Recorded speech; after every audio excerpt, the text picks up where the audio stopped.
Hello नमस्कार मेरे दोस्तों।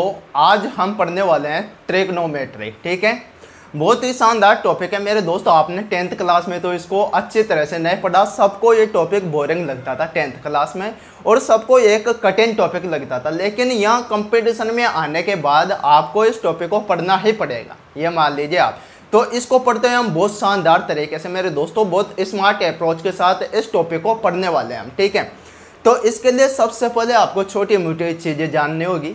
सबसे पहले आपको ट्रिगोनोमेट्री से रिलेटेड जितने भी फॉर्मूले हैं सारे फॉर्मूले याद होने चाहिए। लेकिन आज की इस क्लास में मेरे दोस्तों हम उन्हीं फॉर्मूलों की बात करेंगे जो आज की इस क्लास में काम आने वाले हैं। जैसे जैसे हम आगे बढ़ते जाएंगे जो फॉर्मूले हमारे काम आएंगे उन फॉर्मूलों को पढ़ेंगे, उसके बाद में सवालों पर आएंगे। ठीक है, तो सबसे पहले छोटी सी बात जान लीजिए आप मेरे दोस्तों। ठीक है, 2 मिनट का टाइम लूँगा आपका। देखिए, ये होता है हमारा त्रिभुज होता है मेरे दोस्तों ये। ठीक है, ये ट्रायंगल होता है इस प्रकार का, ये आपने सीखा है। अब ट्रायंगल के अंतर्गत 3 चीज़ें होती हैं। एक तो बेस होता है, ठीक है, एक परपेंडिकुलर होता है और हाइपोटेनस होता है। ठीक है, मतलब आपका ये आधार होता है। ठीक है, ये आधार हो गया और आपका मेरे दोस्तों यहाँ पर होता है ये लंब। ठीक है, और ये जो सबसे बड़ी भुजा होते हैं ये आपका कर्ण होता है। क्या होता है? कर्ण होता है। लेकिन क्या हर स्थिति में ये आपके लेंथ हैं, ये जो रेखाखंड है मेरे दोस्त एक, ये हर स्थिति में आधार होगा क्या? क्या ये ही हर स्थिति में इसका बेस होगा, या फिर ये जो रेखा है ये लाइन ही क्या इस त्रिभुज की लंब होगी? हर स्थिति में ऐसा बिल्कुल नहीं है। परिस्थिति के अनुसार ये भी चेंज होगा मेरे दोस्तों। कैसे? देखिए, जैसे आपका यहाँ पर कोण बना है थीटा। ठीक है, ये थीटा कोण है, यहाँ पर 90 डिग्री का कोण होता है। ठीक है, ये एक समकोण त्रिभुज है। ठीक है, अब यहाँ पर जो ये थीटा जिस पर टिका होता है, जिस पर टिका होगा उसको तो हम आधार बोलते हैं।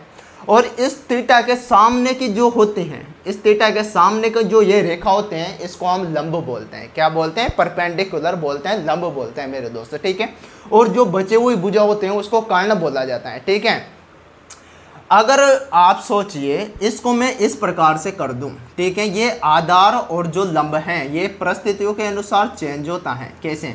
अब यहाँ पर हमारा थीटा था, मैंने इस थीटा को यहाँ पर रख लिया। ठीक है, तो क्या अब भी ये जो हमारी जो रेखा है ये इसका आधार हो गया क्या? बिल्कुल नहीं होगा। ये थीटा तो इस पर टिका हुआ है तो ये हमारा आधार होगा। क्या होगा? ये वाली जो रेखा है ये हमारा आधार होगा। और थीटा के जो सामने की भुजा है, थीटा के सामने की भुजा हमारा क्या होगा? लंब होगा मेरे दोस्त। क्या होगा? लंब होगा। और बची हुई जो भुजा है वो हमारा कर्ण होगा। तो उम्मीद करता हूँ आपको ये छोटी सी बात समझ में आई होगी। अब देखिए ये कहाँ काम आएगी, ये हमारे सवालों में काम आएगी।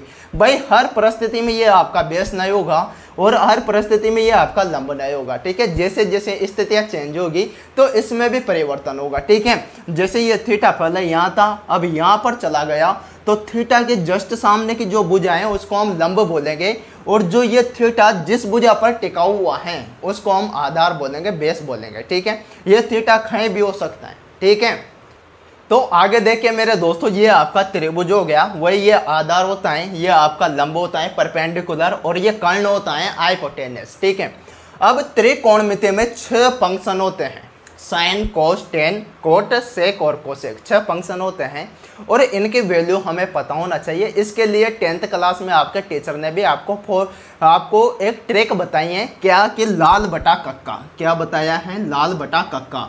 तो हम क्यों नई चीज़ खोजें कि जब यही सबसे बेहतर हैं, यही सबसे बेस्ट हैं, तो हम भी इसी का इस्तेमाल करेंगे। भाई लाल बटा कक्का। ठीक है, ये हमारे पास ट्रिक बताई गई है हमारे टीचरों द्वारा।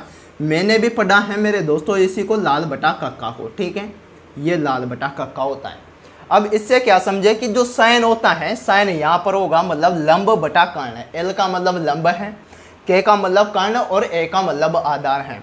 तो साइन का जो फॉर्मूला होगा वो लंब बटा कर्ण होगा। क्या होगा मेरे दोस्तों? लंब बटा कर्ण। ठीक है, कोस क्या होगा? तो कोस होगा आधार बटा कर्ण। क्या होगा मेरे दोस्तों? आधार बटा कर्ण। ठीक है, टेन क्या होगा? तो टेन होगा लंब बटा आधार। एल का मतलब लंब और ए का मतलब आधार, तो टेन होगा हमारे पास में लंब बटा आधार। कोट क्या होगा? अब कोट मेरे दोस्तों टेन का ही उल्टा होता है। टेन का ही उल्टा क्या होगा? कोट। तो यहाँ पर हमारा टेन था, लंब बटा आधार। तो इसको उल्टा करेंगे, मतलब आधार बटा लंब, इसी का ही उल्टा होगा हमारे पास आधार बटा लंब। ये हमारे पास कोट हो गया। सेक कोस का उल्टा होता है, सेक किसका, इसका विपरीत होता है कोस का। तो कोस क्या है, आधार बटा कर्ण है, तो सेक हो जाएगा हमारे पास में कर्ण बटा आधार। क्या हो जाएगा, कर्ण बटा आधार। और जो कोसेक है, कोसेक साइन का उल्टा होता है। क्या होता है, साइन का उल्टा होता है। साइन क्या है, लंब बटा कर्ण, तो कोसेक क्या हो जाएगा, कर्ण बटा लंब।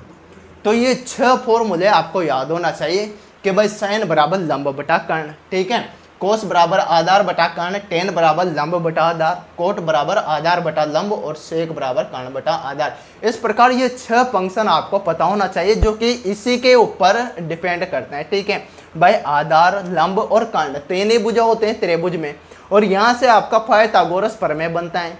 पाइथागोरस प्रमेय क्या बोलता है कि कर्ण का स्क्वायर बराबर आधार का स्क्वायर प्लस लंब का स्क्वायर होता है, ठीक है। और वहाँ पर हमें पाइथागोरस त्रिक पढ़ने होते हैं, मतलब पाइथागोरस ट्रिपलेट, जो कि हम अभी बताएंगे आपको, ठीक है। आज की क्लास में मेरे दोस्तों आपके सिर्फ 3 फॉर्मूले काम आने वाले हैं। ओनली 3 फॉर्मूलों को आज की क्लास में याद कर लीजिए। और ये तो आपने काफ़ी रटाया है, 10th क्लास में आपके टीचर ने काफ़ी बार आपको रटाया है कि sine square theta plus cos square theta बराबर 1 होता है, sec square theta minus tan square theta बराबर 1 होता है।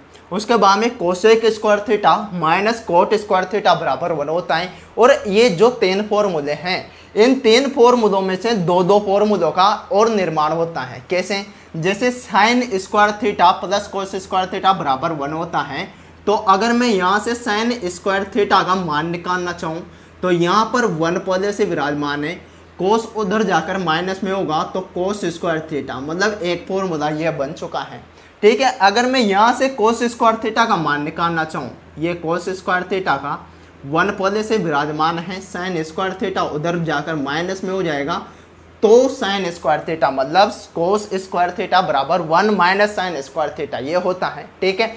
मतलब एक फॉर्मूले से 2 एक्स्ट्रा फॉर्मूलों का निर्माण होता है। इस प्रकार मतलब ये जो दोनों फॉर्मूले हैं इनसे भी 2 फॉर्मूले बनते हैं, लेकिन आपको ना तो इसका पता रखना है आज और ना इसको आप जानते हो आज, ठीक है।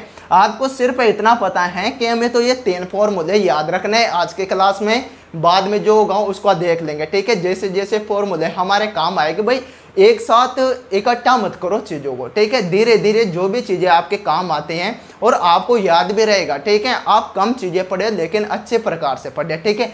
तो 3 फॉर्मूले आप अपने दिमाग में बैठाइए कि sine square theta plus cos square theta बराबर 1 होता है। उसके बाद में sec square theta minus tan square theta बराबर 1 होता है, cosec square theta minus cot square theta बराबर 1 होता है। 3 फॉर्मूले आज याद रखने हैं आपको, ठीक है। इसी पर आधारित सवाल अब देख के आप ये फॉर्मूले किस प्रकार से काम आते हैं, ठीक है। तो मेरे दोस्त सबसे पहले देखिए, sec square theta minus tan square theta बराबर 1 होता है।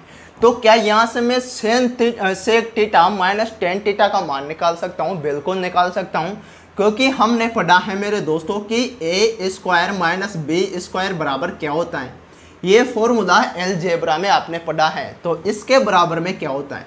तो इसके बराबर में होता है मेरे दोस्त ए माइनस बी गुणा ए प्लस बी, ये फॉर्मूला पढ़ा है।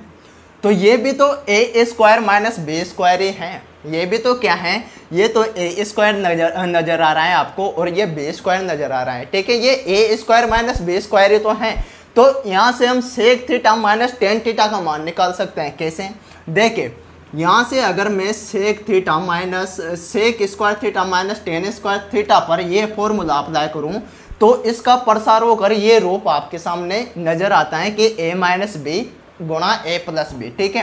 तो ए माइनस बी मतलब sec theta minus tan theta हो जाएगा, ठीक है दोस्त। Sec theta minus tan theta गुणा में sec theta plus tan theta, ठीक है। Sec theta plus tan theta ये हमारे पास इस रूप में परिवर्तन हो चुका है। बराबर में क्या है? 1 है, ठीक है। बराबर में क्या है? 1 है। अब यहाँ से मुझे sec theta minus tan theta का मान निकालना है। Sec theta minus tan theta ये निकाला मैंने, ठीक है। बराबर 1 हमारे पास विराजमान है। ये पद अगर उधर जाता है बराबर के दूसरी तरफ तो कहाँ जाएगा? बटे में जाएगा, क्योंकि यहाँ पर ये मल्टीप्लाई में है और बराबर के दूसरे तरफ जाकर मल्टीप्लाई किस में चेंज होता है? डिवीजन में, ठीक है। भाग में चेंज हो जाता है। तो sec theta plus tan theta. ठीक है, तो ये एक प्रकार से कॉन्सेप्ट है और आपको एक चीज़ ये याद रखनी है, ठीक है, कि जब भी sec theta minus tan theta निकालना हो तो इसके बराबर में 1/सेक थीटा प्लस टेन थीटा होता है। ठीक है, रह जाएगा याद आपको, बिल्कुल रह जाएगा। अब सवाल पर आते हैं। ठीक है, तो दोस्तों देखिए सवाल नंबर फर्स्ट क्या है आपके सामने कि sec theta plus tan theta बराबर 5 है। तो फाइंड मतलब आपको साइन थीटा कोस थीटा मतलब साइन से लगाकर कोसेक तक प्रत्येक का मान निकालना है। मतलब त्रिकोणमितीय अनुपात बोला जाता है इनको, और इनका मान आपको निकालना है। एग्जाम में ऐसा सवाल बनने की संभावना होते हैं। ठीक है, बेसिक में से पूछा जाए तो इसी प्रकार का सवाल आपके सामने प्रस्तुत किया जाता है। ठीक है, तो देखिए मैंने सीखा है कि भाई sec theta sec square theta minus tan square theta बराबर 1 के बराबर होता है। ठीक है, थीटा बराबर 1 के बराबर होता है। और मुझे क्या पता है कि अगर मैं माइनस में वैल्यू निकालना चाहूँ यहाँ से कि sec theta minus tan theta, तो ये किसके बराबर होता है? ये होता है 1/सेक थीटा प्लस टेन थीटा के बराबर होता है। ये अभी जो हमने कॉन्सेप्ट सीखा है उसी की बात कर रहा हूँ दोस्तों। ठीक है, sec theta minus tan theta का मान निकालना है तो 1/सेक थीटा प्लस टेन थीटा ये होता है। तो यहाँ पर मुझे क्या दिया है? Sec theta plus tan theta बराबर 5 दिया है। Sec theta plus tan theta बराबर 5 दिया है।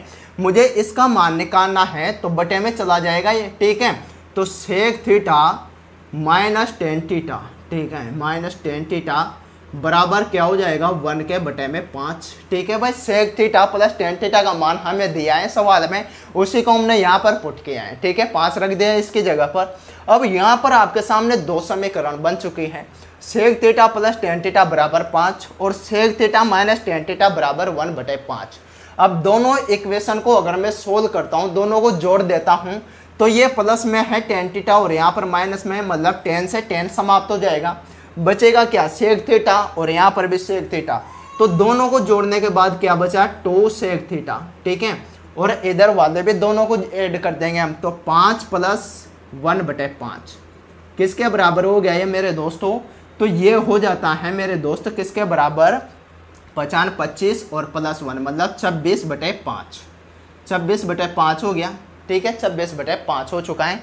2 को इधर बेचेंगे, ठीक है, 2 को यहाँ से हटाएंगे तो बटे में जाएगा, तो ये बटे में 2 चला गया। 2 से इसको काटते हैं तो 13, तो 13/5 बार। ठीक है, 13/5 ये किसका मान निकल कर आया? सेक थीटा का। किसका मान निकला मेरे दोस्तों? सेक थीटा का। अब आप जानते हो कि सेक थीटा क्या होता है? सेक थीटा क्या होता है तो याद कीजिए, लाल बटा कक्का। क्या याद करना है आपको मेरे दोस्तों? लाल बटा कक्का।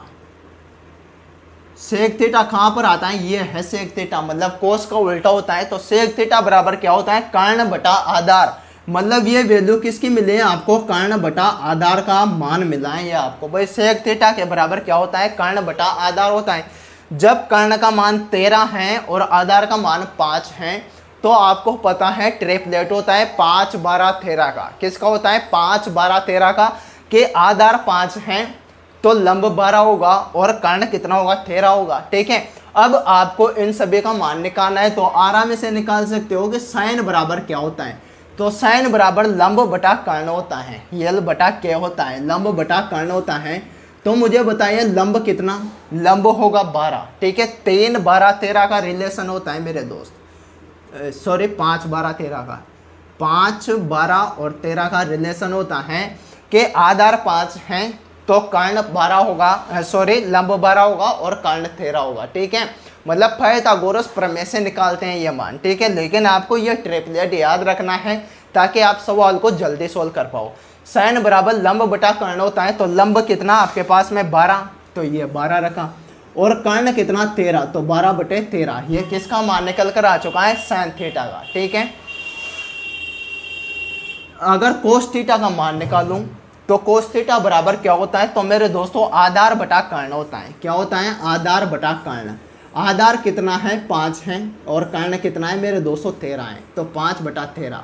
ठीक है, टेन थीटा बराबर क्या होता है? तो लंब बटा आधार होता है। क्या होता है मेरे दोस्त? लंब बटा आधार। ठीक है, तो लंब कितना है यहाँ पर? 12 है और आधार कितना है? 5 है, तो 12/5।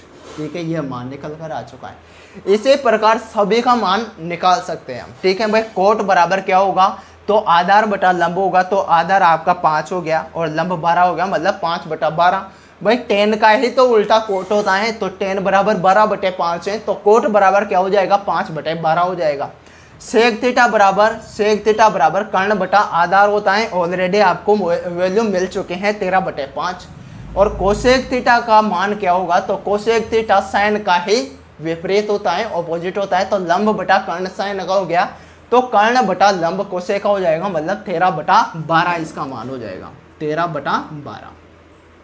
ठीक है, तो ये मेरे दोस्तों बिल्कुल बेसिक है मेरे दोस्तों। इस प्रकार आप त्रिकोणमितीय अनुपात ज्ञात कर सकते हो। ये मैंने आपके लिए एक तरह से इंट्रोड्यूस दिया है इस टॉपिक का। ठीक है, एक प्रकार से आपको इंट्रोडक्शन प्रस्तुत किया है कि इस प्रकार हम सारे टॉपिक को पढ़ेंगे। तो मेरे दोस्तों आज के लिए तो इतना ही, कल हम गहराई से पढ़ेंगे इस टॉपिक को। ठीक है।